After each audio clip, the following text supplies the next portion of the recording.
한국 해운업의 거인이죠. 다들 들어보셨을 텐데요. 그런데 이 거인이 지금 거친 폭풍우 한가운데로 빨려 들어가고 있습니다. 세계 8위라는 엄청난 덩치만으론 해결이 안 되는 아주 복잡한 문제들이 산더미 같거든요. 오늘 이 거인의 위험한 항해, 그 속사정을 한번 깊숙이 들여다보겠습니다.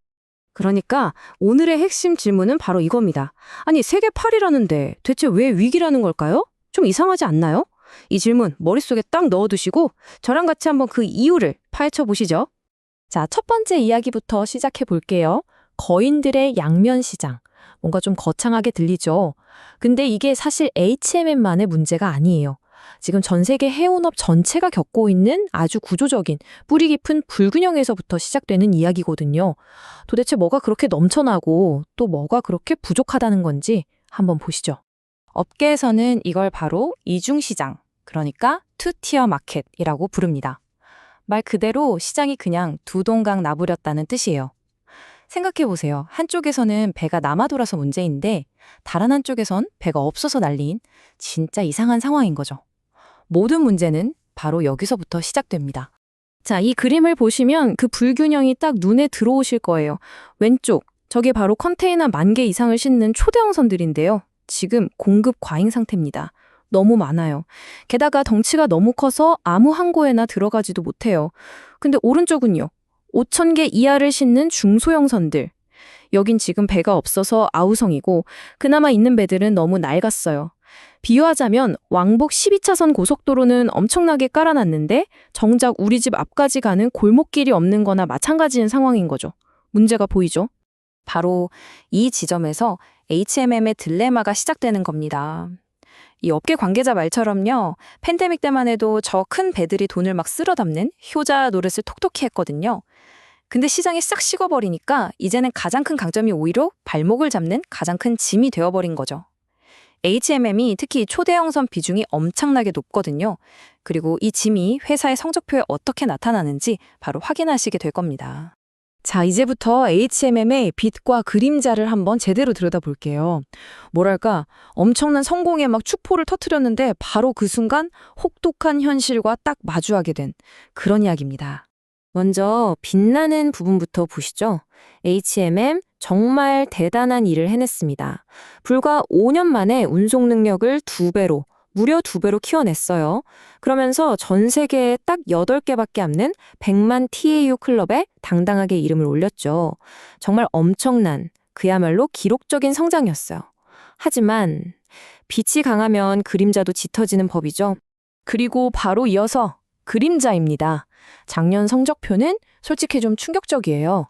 영업이익이 그 전에보다 무려 58%나 뚝 떨어졌습니다. 방금 전에 봤던 그 화려한 100만 TEU 클럽 가입 소식과는 정말 분위기가 완전히 다르죠? 이게 바로 팬데믹 때 효자였던 초대형 선들이 시장이 식자마자 고스란히 짐으로 돌아온 결과입니다.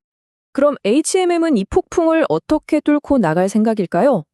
그 대답이 바로 미래를 향한 24조 원짜리 항해입니다. 이 위기에 맞서서 말 그대로 회사의 미래를 건 HMM의 아주 담대한 계획, 지금부터 한번 살펴보겠습니다.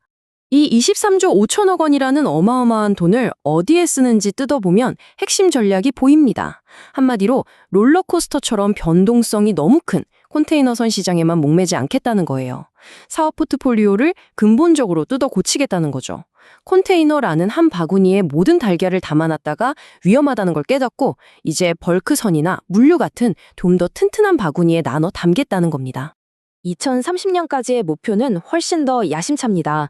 컨테이너선도 물론 늘리지만 진짜 주목할 건 곡물이나 철광석 같은 걸 나르는 벌크선이에요.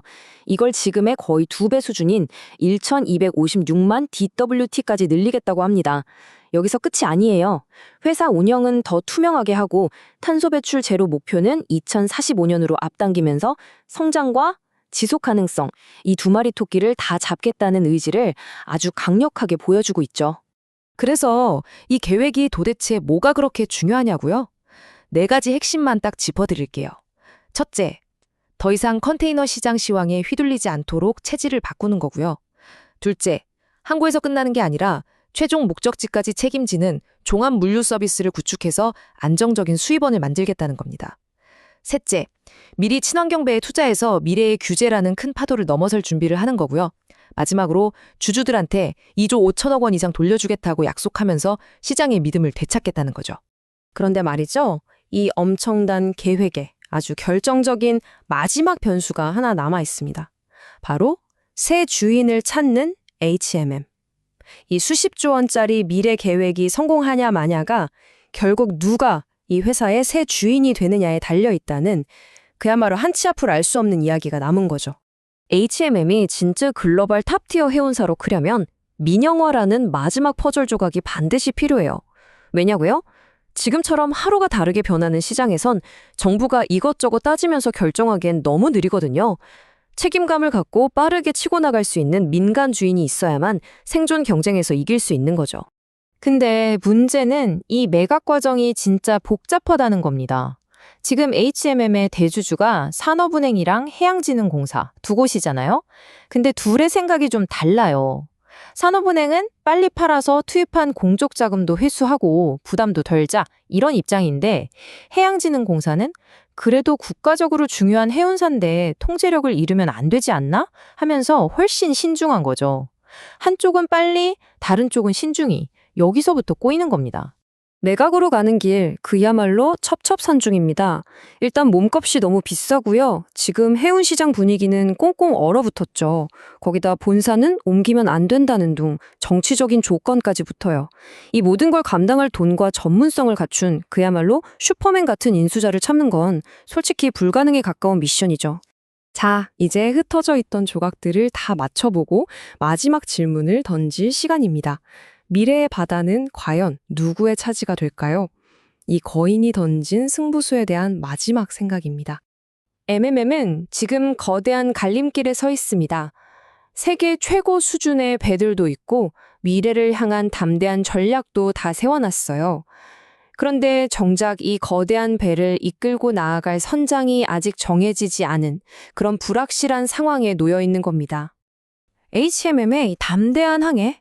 과연 성공할 수 있을까요? 아니면 이 불확실성이라는 거대한 파도에 그냥 휩쓸려 버릴까요? 이 질문에 대한 답은요, 단순히 한 회사의 운명을 넘어서 우리 모두가 연결된 글로벌 무역의 미래를 결정할 수도 있습니다. 여러분께 마지막 질문을 던지며 마무리하겠습니다. 미래의 바다는 과연 누구의 것이 될까요?